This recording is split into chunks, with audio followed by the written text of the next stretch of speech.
understand young professionals and how they can market themselves. So we have a great young lady who really knows how to brand herself and put herself out there and really make her dreams come true. So we're very excited to have her.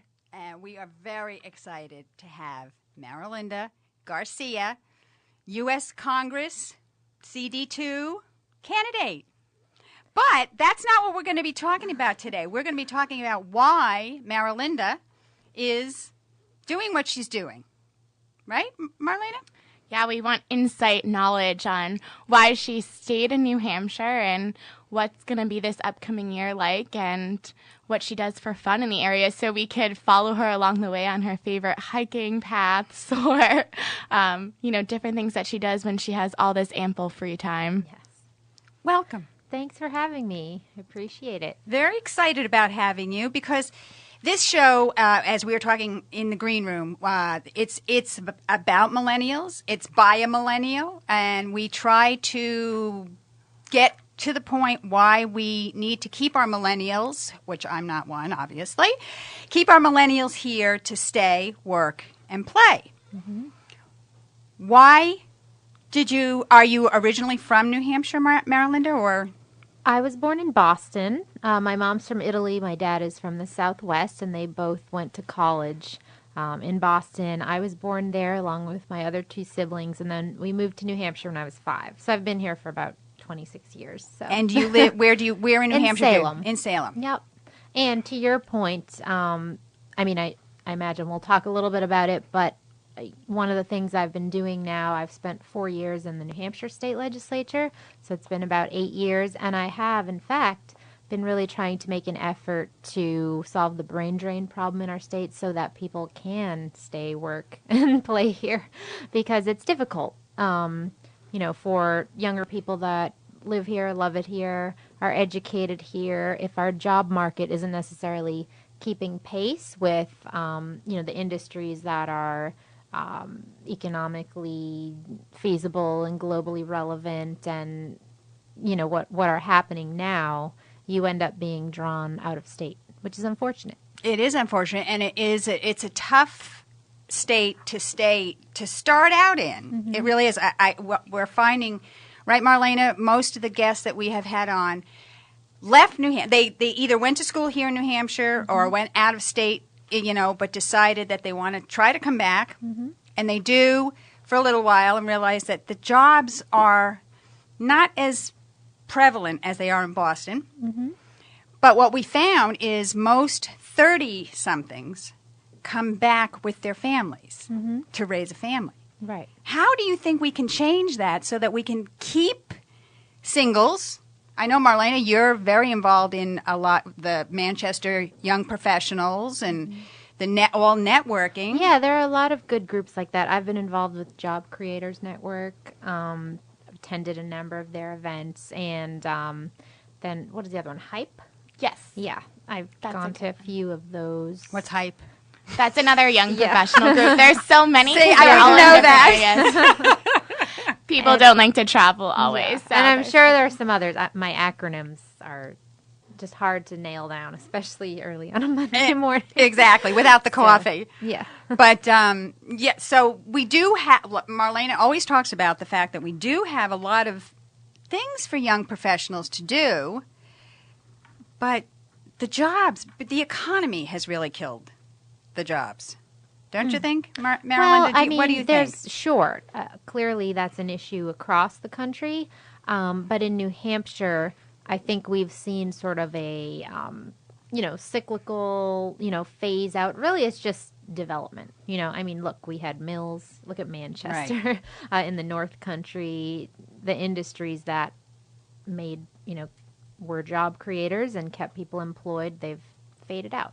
So, that happens. But the trick to staying, again, sustainable in the long term is to be sure that you're evolving with what are current trends, current industries, and things that preferably also provide a social benefit. So, the innovation economy, the high-tech industry, healthcare, these are things that are here to stay, that, are at a rapid pace of development and are things that I think a lot of younger people are interested in getting into and do follow job opportunities elsewhere. Do you agree with that, Marlena? Definitely. Because you're right in the. You're actually from Connecticut, came up here, and how do you? I mean, you're so involved in so many millennial things. You agree with Marilinda that it is definitely it's kind of tough. We've got great technology companies. Dine, my favorite. We've had a couple people from Dine on here. Well, to your point, I definitely feel that some young professionals are lazy. So I do think there's plenty of jobs out there. You don't necessarily land your career on your first job, but I know that I chose New Hampshire and Grapevine to be part of something that's a startup and something young and something that I can grow with and make an impact with. And I feel like sometimes when you go into the cities, you can get lost in the crowds. And I was a city girl, and I came to New Hampshire because of a job that was corporate America. And then I got to learn about all the different small businesses that are making such a huge impact on the economy, but also driving different jobs. Like Dine has grown astronomically since I've been here in the past 3 years. So it's exciting to go back there for different events and just see it keep growing. And seeing the STEAM Ahead program come in is also really exciting because it does have the art aspect to it, which stands out from other states.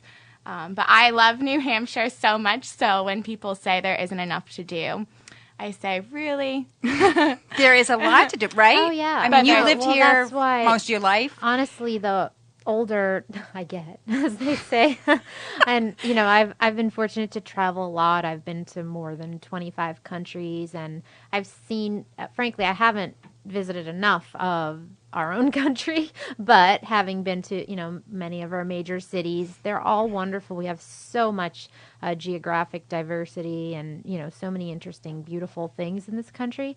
But I will say, living in Salem, I have, you know, I'm about a half an hour from the ocean, about an hour from the mountains. I'm, you know, less than an hour from Boston. I can get around really easily. I live between two airports, you know, 30 miles on either side, north or south. I mean, it's just a really great location. You can't beat New Hampshire. No. You can't. And the taxes are pretty good too, right? Well, it's true. Somewhat. No, again, when you, every once in a while, I remember once I was in California a number of years ago, and I went up to the register. I think I was, you know, was in some clothing store, and I was like, "Oh, I'm sorry." When they rang me up, I was like, "Oh, I'm sorry. I thought it was, you know, this much." And they're like, "Yeah, and there's a tax. It's like 9%. Tell me about sales it. tax. Unbelievable. Right over the border. Not used to that. Yeah, Right over the border. That's why we get so many people coming up from Massachusetts, coming, you know, to go to our state stores and everything else. But tell the listeners, you said you travel the world. Why do you travel the world? I know a little secret about you. So I actually, my first sort of career ambition coming out of college and through college was to be an orchestral harpist. So to that effect, for 5 or 6 years, I was very, very involved. And I would say more than that. But the intensity of travel and touring with just different orchestras all over the globe, it was really cool. A harpist. Isn't that awesome? I mean, because that's the other thing that New Hampshire offers is the arts. We do have, you know, all these artisans are right here in New Hampshire building. It's very, for the arts, it is a phenomenal. I'm a photographer. It's a place what a place to be a photographer. Yeah. You know, so music, instruments. Yeah, it's great. Do you still have time to play? I played the other week and have 2 blisters to show for it because you lose your calluses, you know. Yeah, I don't really practice very much right now. I think that is so awesome, though. The harp. Will we see you? I know that that's like a big thing for weddings now, like or different cocktail parties that I've been to. Will we maybe see you at one of those? Probably not. So how did you get into, you were a state rep. Was you were a harpist first. That was basically kind of the start of your career. But how did you branch off get into Concord? I was doing those things simultaneously, actually. I basically just finished college, came back home, got a part-time job, and then thought I'd get another job, obviously. And figured, well, the '06 midterm elections are rolling around. Why don't I get involved in a campaign? And it was at that point someone suggested, why don't you consider running yourself? So I thought, well, that's a good way to ensure my values are represented.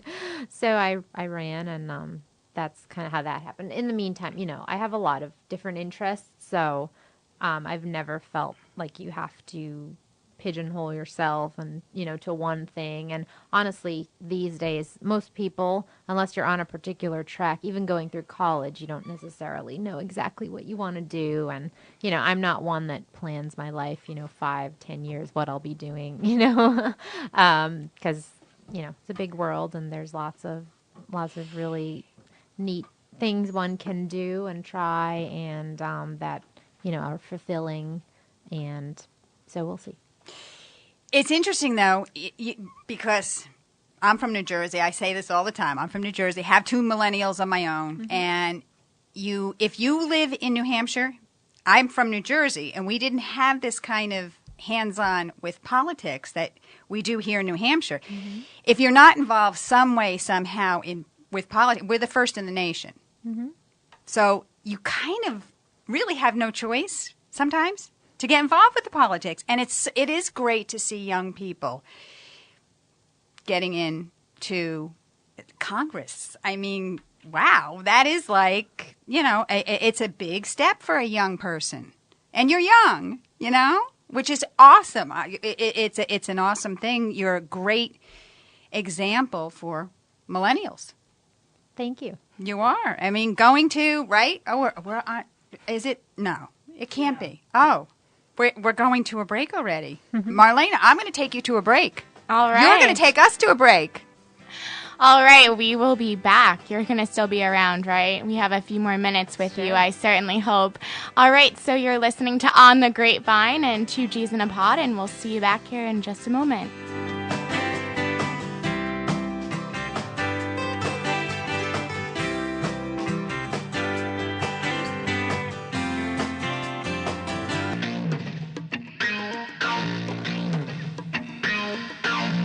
All right, and we're back to 2 G's in a Pod, the On the Grapevine segment.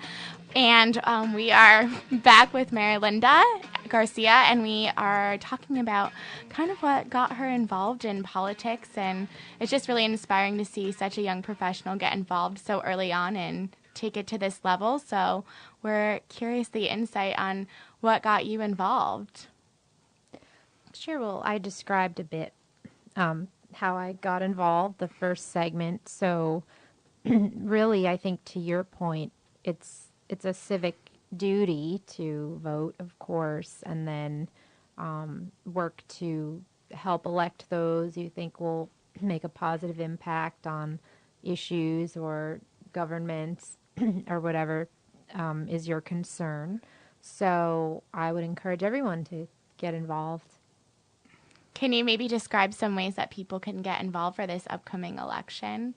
Sure. The first is, of course, volunteering. Generally, you'd want to educate yourself about a candidate. And then any serious campaign, of course, has a way one could help, make phone calls, do door knocking, host a meet and greet. Really, it's all about connection and communication. So, and the more bodies there are, the more it's helpful to build, other people's interest and make it apparent that you have movement, have enthusiasm, and all of those things. So, there's a lot of fun things. There's parades, then all you really have to do is walk and wave, and door knocking's obviously a little bit more involved. You need to talk to people and, go up on their lawn. And, so some people approach different things with a little more trepidation.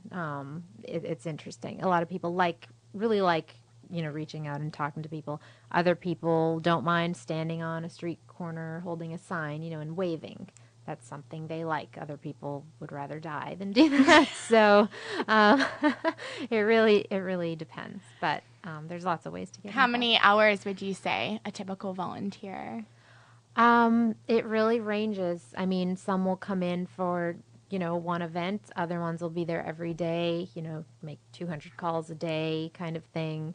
Others will spend the entire, Saturday morning and afternoon walking a neighborhood.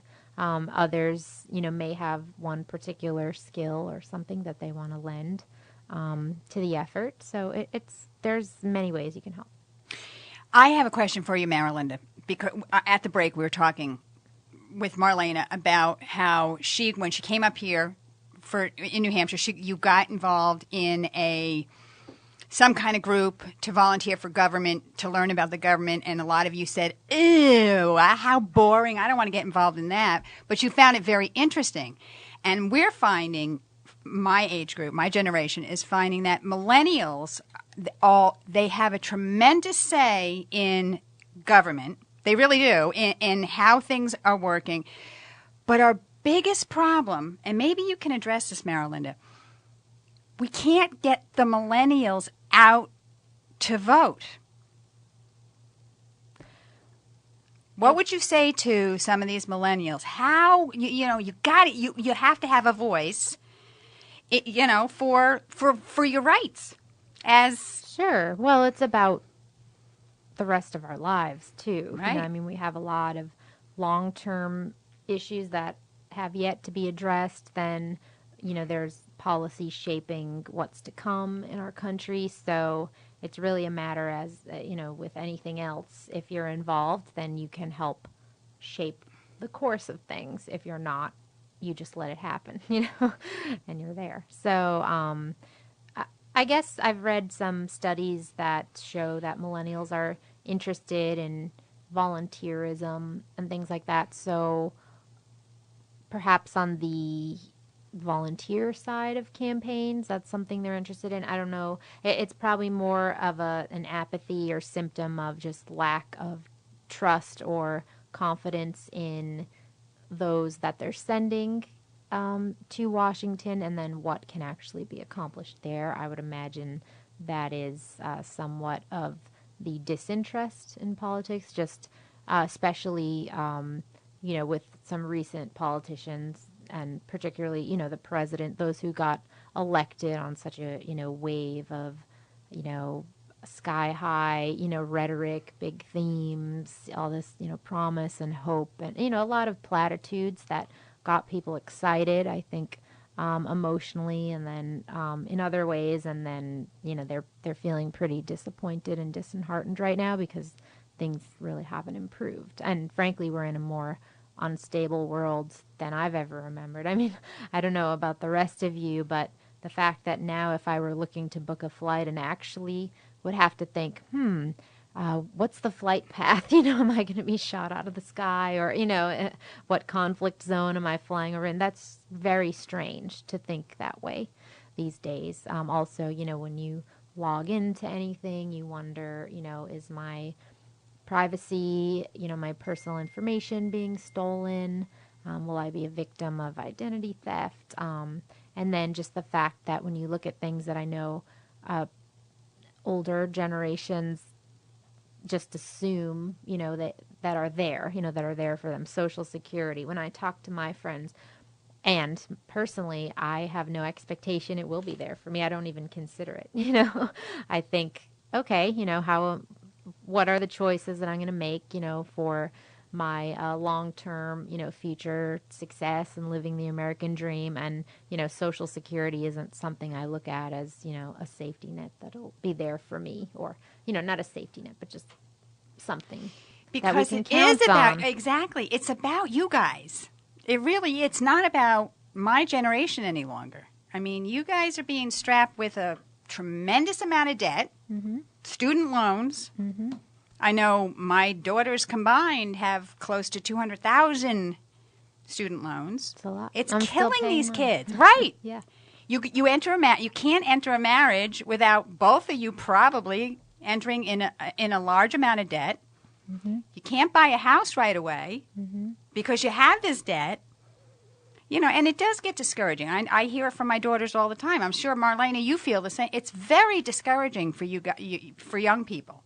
And when you get discouraged, you want to just, what does it matter what I say? Because it's obviously it is the way it is. Nobody's helping me. So, it's jobs, the economy. Mm-hmm. Well, and it's not even helping, it's not that you're necessarily even looking for help. It's even the things you've worked for, for many, many years. Then when you, enter that market or profession or whatnot, then all of a sudden, you see how much is taken out in taxes, and it's like, where is this going?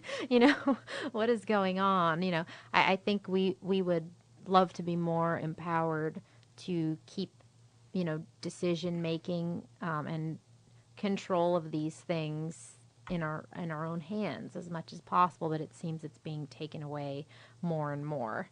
If it's just social pressure, even college, it's great. There are a lot of many different professions, trades, but somehow as Americans, I think we've sold or oversold the 4-year liberal arts education, and no one would ever discourage someone from going to college because it is wonderful. But if at the end of it you don't have a clear career path, you can't find a job, and you have $200,000 worth of debt, you have to think, was this really a wise thing to do?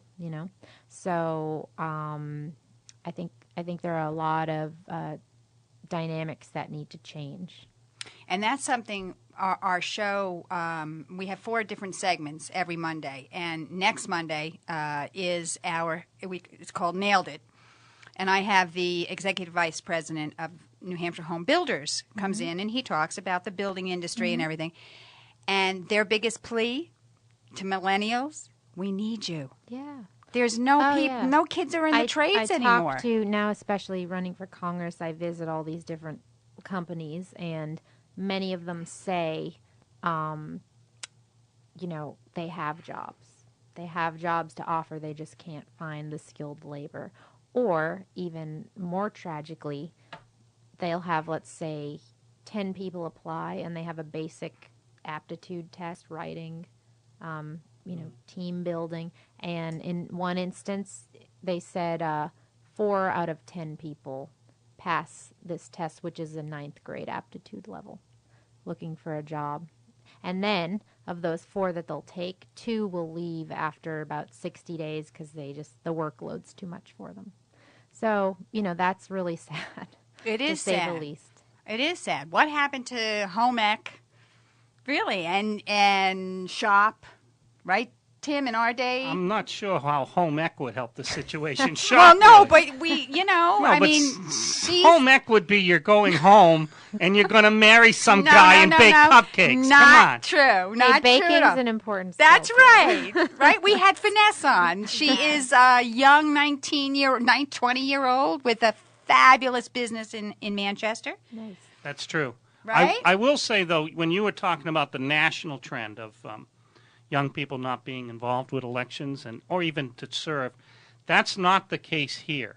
Because with the 400-member legislature being the second largest after Congress, we've had for years 15, 20 literal political science majors serving in Concord.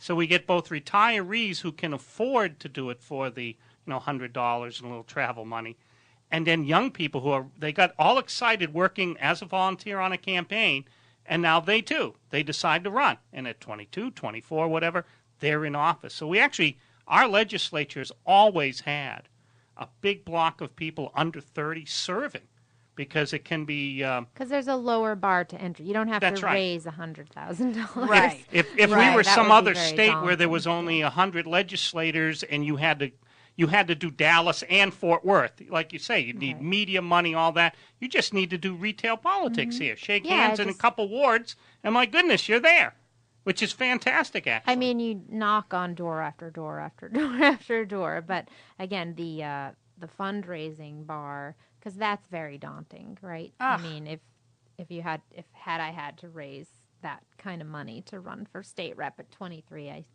I'm sure I would have been put off the the idea. But so I think it's great because we really do have a citizen volunteer legislature, and I think it's one of the purest examples of a participatory government and democracy that in the nation and anywhere probably. But do you think that discourages young people from getting involved because here they're strapped?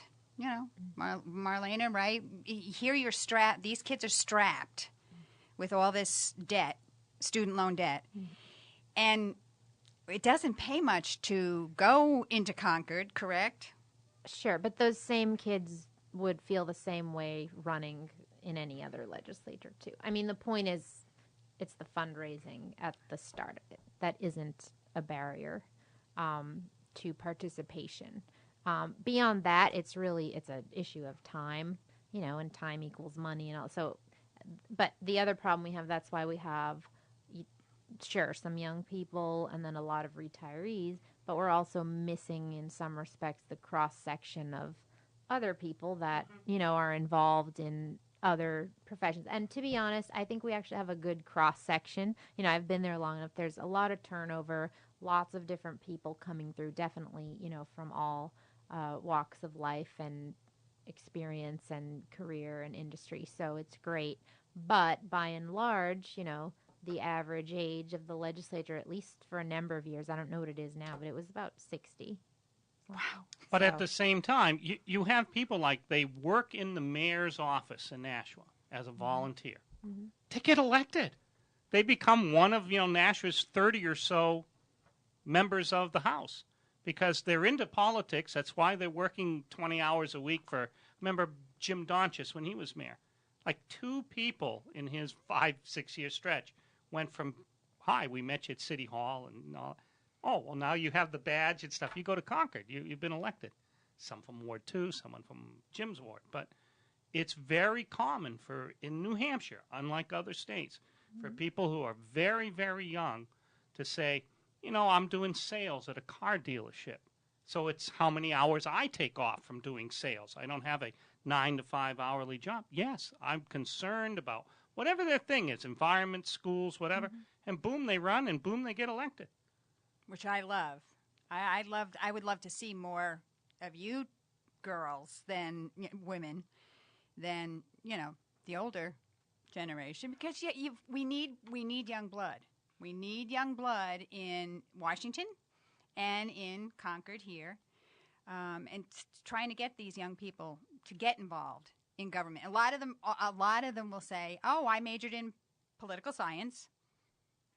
What are you doing now?" Oh, I'm waitressing, which isn't a bad profession, but it's not what they did in college. It's not what they majored in. So it's a double-edged sword here. We want to see more people. That's why I wanted you on the show because you're just such an example of leadership at a very young age. To me, young. Which is, no, really, it's what is the millennial cut? It's 35 and under, correct? To 22, something like that? It's between 1980 and 2000 if you're born. Yeah. Then. Yep, and that's the age when we got music going. We will be right back with 2 G's in a Pod, Marilinda Garcia, Marlena on the Grapevine, and we're going to have another guest come in and sit in with us. We'll be right back.